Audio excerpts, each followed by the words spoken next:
Hi dear students, welcome to online class. Today we will discuss about articulations, English workbook first PUC. We already discussed in a previous video about verbs. Verbs ಬಗ್ಗೆ ನಾವು ಈಗಾಗಲೇ discuss ಮಾಡಿದ್ವಿ.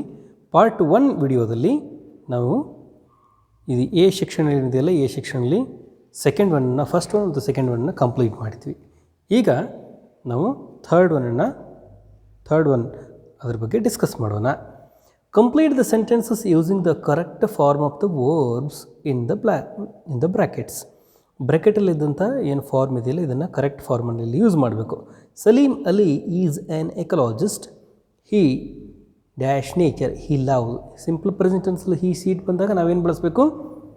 S E S ಪ್ರತ್ಯಯವನ್ನು ಬಳಸಬೇಕು verbs ಮುಂದೆ. Second one, flute is my father's favourite musical instrument.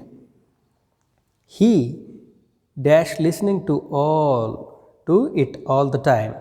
He keeps ಆಗ್ತದಿಲ್ಲಿ. He keeps ಈ she it ಬಂದ ಕಾರಣ ನಾವಿಲ್ಲಿ ಹಿ ಕೀಪ್ಸನ್ನು ಬಳಸಬೇಕು. ಸಿಂಪಲ್ ಪ್ರೆಸೆಂಟ್ ಟೆನ್ಸ್ ಇದು. City life is very expensive. Even food items cost a lot. ಇಲ್ಲಿ ಏನಾಗ್ತದೆ?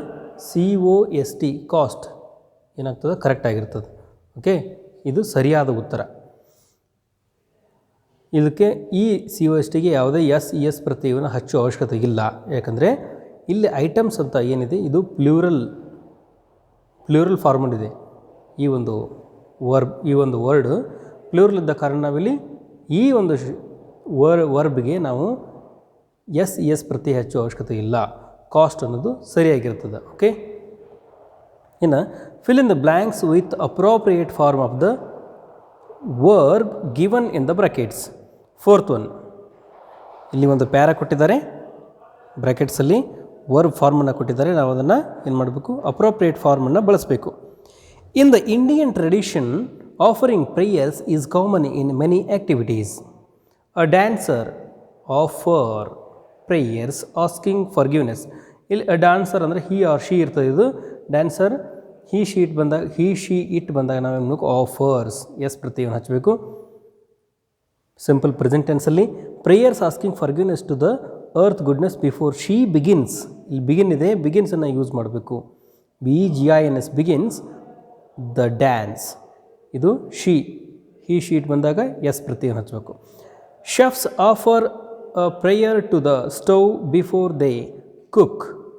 ಇಲ್ಲಿ ದೇ ಇದೆ, ಯು ದೇ ಮುಂದೆ ನಾವು ಏನು ಮಾಡಬೇಕು? ಡೂ ಫಾರ್ಮನ್ನು ಹಚ್ಚಿರ್ತೀವಿ. ಎಸ್ ಪ್ರತ್ಯಯ ಹಚ್ಚೋ ಅವಶ್ಯಕತೆ ಇಲ್ಲ. Cook correct answer. For certain religious functions they are rituals.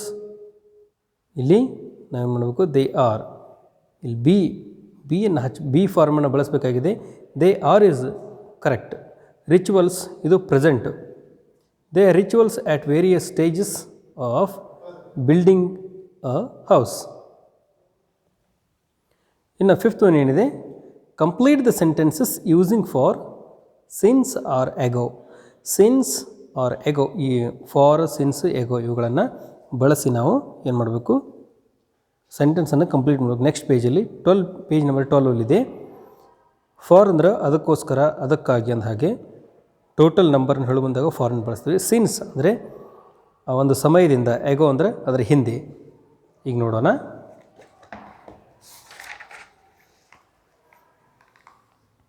I have been using the bike for the last 10 years. ಒಂದು ಟೋಟಲ್ ಸಮಯವನ್ನು ಹೇಳು ಬಂದಾಗ ನಾವು ಹೇಳುವಾಗ ಏನು ಬಳಸ್ತೀವಿ? ಫಾರನ್ನು ಬಳಸ್ತೀವಿ ಅಂತ ಹೇಳಿದ್ದೆ ನಿಮಗೆ. She spoke to him 2 years. She spoke, ಇಲ್ಲಿ ನೋಡ್ರಿ ಇದು ಏನಿದೆ ಅಂದರೆ ವರ್ಬ್ ಟು ಇದೆ, ಸಿಂಪಲ್ ಪಾಸ್ಟ್ ಇದು. ಆ ಕಾರಣ ಎಗೋವನ್ನು ಬಳಸಬೇಕಿಲ್ಲಿ. 2 ವರ್ಷಗಳ ಹಿಂದೆ ಆಕೆ ಅವನ ಜೊತೆ ಮಾತನಾಡಿದ್ದಳು. He has been waiting since 2 o'clock. 2 ಗಂಟೆಯಿಂದ, ಎಕ್ಸಾಕ್ಟ್ಲಿ ಟೈಮ್ ಇದೆ, 2 ಗಂಟೆಗಳ ಕಾಲ. 2 ಗಂಟೆಯಿಂದ 2 o'clock he has been waiting, ಅವನು ವೇಟ್ ಮಾಡುತ್ತಲೇ ಇದ್ದಾನೆ. Since. My friend has been working for hours. ಒಂದು ಏನಿದೆ ಅಂದರೆ ಒಂದು ಅವಧಿ ಇದೆ ಇಲ್ಲಿ, ಒಂದು ಇಷ್ಟು ಗಂಟೆಗಳು. ಫಾರ್ 10 years ಇದೆಯಲ್ಲ, ಇಲ್ಲಿ ವರ್ಕಿಂಗ್ ಫಾರ್ ಅವರ್ಸ್ ಗಂಟೆಗಳ ಕಾಲ, ಗಂಟೆಗಳ ಒಂದು ಅವಧಿ ಇದು. ಎಷ್ಟು ಎಕ್ಸಾಕ್ಟ್ಲಿ ಗಂಟೆಗಳಿಲ್ಲ ಇಲ್ಲಿ, ಗಂಟೆಗಳ ಒಂದು ಅವಧಿ ಇಲ್ಲಿ ನಾವು ಫಾರನ್ನು ಬಳಸ್ತೀವಿ. My friend has been working for hours. ಆಮೇಲೆ they have been working in this office since. ಇಲ್ಲಿ ನೋಡ್ರಿ, ಇಲ್ಲಿ 2 o'clock ಎಕ್ಸಾಕ್ಟ್ಲಿ ಇದೆ, ಅದರ ಕಾರಣ ಸಿನ್ಸ್ ಬಳಸಿದ್ದೀವಿ. ಇಲ್ಲಿ 1990 ಇದೆ, 1990ರಿಂದ ದೇ ಹ್ಯಾವ್ ಬೀನ್ ವರ್ಕಿಂಗ್, ಅವರು ಇಲ್ಲಿ ಈ ಆಫೀಸ್ನಲ್ಲಿ ಕೆಲಸ ಮಾಡುತ್ತಲಿದ್ದಾರೆ. ಸಿನ್ಸ್ ಇದೊಂದು ಕರೆಕ್ಟ್ ಆನ್ಸರ್ ಆಗಿರ್ತದೆ. ಇನ್ನು ಯಾವುದು 6th, complete the sentences by using the past tense form of the verbs given in brackets. Past ಟೆನ್ಸಲ್ಲಿ ಒಂದಿಷ್ಟು ಇಲ್ಲಿ ಏನು ಕೊಟ್ಟಿದ್ದಾರೆ, ವರ್ಬ್ಸನ್ನು ಕೊಟ್ಟಿದ್ದಾರೆ, ಅವುಗಳನ್ನು ಯೂಸ್ ಮಾಡಿ ನಾವು ಸೆಂಟೆನ್ಸನ್ನು ಕಂಪ್ಲೀಟ್ ಮಾಡಬೇಕು. My friend dash b plus drive when the accident took place. ಇಲ್ಲಿ ಟುಕ್ ಪ್ಲೇಸ್ ಆಲ್ರೆಡಿ ಇವೆಲ್ಲ ಏನಿದೆ ಅಂದರೆ ಸೆಂಟೆನ್ಸಸ್ಸು ಪಾಸ್ಟ್ ಟೆನ್ಸಲ್ಲಿದೆ. ಟುಕ್ ಪ್ಲೇಸ್ ಅಂತ ಹೇಳ್ತಿದೆ, ನಾವಿಲ್ಲಿ ಬಿಯನ್ನು ವಾಸ್ ಆಗಿ ತಗೋಬಹುದು. ಆಮೇಲೆ driving, my friend was driving when the accident took place. Accident ಆದಾಗ ನನ್ನ ಸ್ನೇಹಿತ ಡ್ರೈವ್ ಮಾಡುತ್ತಿದ್ದ. Past continuous. The priest dash visit my father last week ಆದ ಕಾರಣ ಸಿಂಪಲ್ ಪಾಸ್ಟ್ ಇದು. ದ ಪ್ರೀಸ್ಟ್ ವಿಸಿಟೆಡ್ ಸರಿಯಾದ ಉತ್ತರ. They speak to me about the incident few hours ago. ಇಲ್ಲೆಲ್ಲ ಏನಿದೆ ನೋಡಿ, ಎಲ್ಲ ಇವು ಪಾಸ್ಟ್ ಟೆನ್ಸನ್ನು ಹೇಳ್ತಾವೆ. ಸ್ಪೋಕ್ ಇದು simple past. Write a paragraph using, ಇನ್ನು ಬಿಯಲ್ಲಿ ಫಸ್ಟ್ನೇದೇನಿದೆ, write a paragraph using the information about John's routine given below. ಇಲ್ಲಿ ಜಾನ್ಸ್ ಅಂತಕ್ಕಂಥ ಒಬ್ಬ ವ್ಯಕ್ತಿಯ ಒಂದು ರೂಟೀನನ್ನು ಕೊಟ್ಟಿದ್ದಾರೆ. ಆ ರೂಟೀನನ್ನು ಬಳಸ್ಕೊಂಡು ನಾವೇನು ಮಾಡಬೇಕು, ಒಂದು ಪ್ಯಾರಾನ ಬರಿತಾ ಹೋಗಬೇಕು. ಓಕೆ, ಏನೇನಿದೆ, ಸೀರಿಯಲ್ ನಂಬರ್ 12 ಇದೆ, ರೂಟೀನ್ ಇದೆ, ಆಮೇಲೆ ಟೈಮ್ ಆರ್ ಡ್ಯೂರೇಷನ್, ಟೈಮ್ ಅಥವಾ ಡ್ಯೂರೇಷನ್ ಬಗ್ಗೆ ಇಲ್ಲಿ ಬರಿತಾ ಹೋಗಿದ್ದಾರೆ.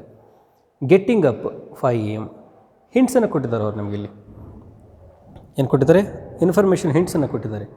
Taking a morning walk 15 minutes, ಇದೊಂದು ಡ್ಯೂರೇಷನ್. ಸ್ಟಡಿಯಿಂಗ್ 2 hours, ಇದೊಂದು duration. Taking bath around 7:30 PM, ಇದೊಂದು time. Having breakfast around 8:30 AM. Attending classes 10 AM to 4:30 PM, ಇದೊಂದು duration. Watching TV an hour, duration. Helping parents an hour. Studying up to 10 PM. Having dinner after 10 PM. Visiting relatives once in a week. Watch movies with friends once in a month. ಇವುಗಳನ್ನೆಲ್ಲ ಬಳಸ್ಕೊಂಡು ನಾವೇನು ಮಾಡಬೇಕು, ಒಂದು ಪ್ಯಾರಾಗ್ರಾಫನ್ನು create ಮಾಡಬೇಕು. ಇಲ್ಲಿ ನೋಡಿ, ನಾನು ಹೇಳ್ತಾ ಹೋಗ್ತೀನಿ. John gets up at 5 AM. John gets up, ಯಾಕಂದರೆ ಇದನ್ನೆಲ್ಲ ನಾವು ಯಾವುದಾದ್ರು ಹೇಳಬೇಕು, ಪ್ರೆಸೆಂಟಲ್ಲಿ ಹೇಳಬೇಕು. ಓಕೆ, ನಾವಿಲ್ಲಿ ಸಿಂಪಲ್ ಪ್ರೆಸೆಂಟನ್ನು ಜಾಸ್ತಿ ಬಳಸ್ತಾ ಇದ್ದೀವಿ. John gets up at 5 AM and takes a morning walk for 15 minutes. He studies for 2 hours before taking bath around 7:30 AM. He has breakfast around 8:30 AM. He attends classes from 10:30 AM to 4:30 PM ಆಗಬೇಕಿದು. After going home, he watches TV for an hour. He helps his parents for an hour and studies up to 10 PM. He has his dinner after 10 PM. He visits his relatives once in a week and watches movies with friends once in a month.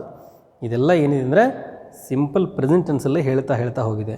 ನಿಮಗೊಂದೀಗ work ನಿಮ್ಮ ಮನೆಯಲ್ಲಿ ಮಾಡಲಿಕ್ಕೆ ಒಂದು home work ಏನು, second one ಏನು ಮಾಡ್ಬೇಕು ನೀವು, with the above as a model. ಈ ಮೇಲಿನ ಒಂದು ಹಿಂಟ್ಸ್ ಏನು ರುಟೀನ್ ಇದೆಯಲ್ಲ, ಅದನ್ನು ನೀವು ಮಾಡೆಲ್ ಇಟ್ಕೊಂಡು right a paragraph on your routine. ನಿಮ್ಮ ರುಟೀನ್ ಬಗ್ಗೆ, ನೀವು ಇಡೀ ದಿನ ಏನೇನು ಮಾಡ್ತೀರಿ ಆ ರುಟೀನ್ ಬಗ್ಗೆ ಒಂದು ಪ್ಯಾರಾಗ್ರಾಫನ್ನು ನಿಮ್ಮ ಮನೆಯಲ್ಲಿ ಬರೀಬೇಕು. ಒಂದು ಪೇಜಲ್ಲಿ ಬರೆದಿಡಬೇಕು. ಓಕೆ, ಇನ್ನು ಥರ್ಡ್ ಒನ್ ಏನು ಕೊಟ್ಟಿದ್ದಾರೆ, complete the following sentences with the words from the list.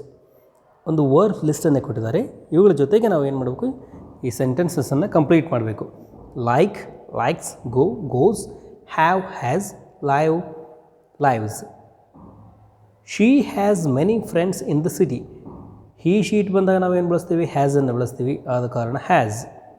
My friend lives in London, so I go there every year to meet him. My friend ಅಂದರೆ ಇಲ್ಲಿ he, she or it. he or she lives in London. He lives in London ಅಂದ ಅರ್ಥ. So I go there. I go, simple present tense. I go, do form. They there every year to meet him. Third one, many youngsters like to work in America. Many youngsters ಅಂದರೆ ಇದು plural, they ಇದ್ದ ಕಾರಣ ನಾವೇನು ಬಳಸ್ತೀವಿ, ಇಲ್ಲಿ ಲೈಕನ್ನು ಬಳಸ್ತಾ ಇದ್ದೀವಿ. He goes to market every day. He she it ಬಂದಾಗ ನಾವು ಗೋಸನ್ನು, ಡಸನ್ನು ಬಳಸ್ತೀವಿ, ES ಪ್ರತ್ಯಯ. She likes many types of fruits but she doesn't like. Doesn't ಬಂದ ಕಾರಣ ನಾವು ಲೈಕನ್ನು ಲೈಕ್ಸ್ ಆಗಿ ಬಳಸ್ತಾ ಇಲ್ಲ, ಲೈಕ್ ಅಂತ ಮಾತ್ರ ಬಳಸ್ತಾ ಇದ್ದೀವಿ. She doesn't like poovan banana.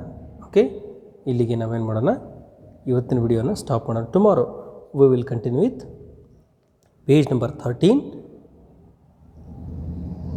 4th paragraph. Okay, ಇಲ್ಲಿಂದ ಕಂಟಿನ್ಯೂ ಮಾಡೋಣ. Thanks for watching, keep watching.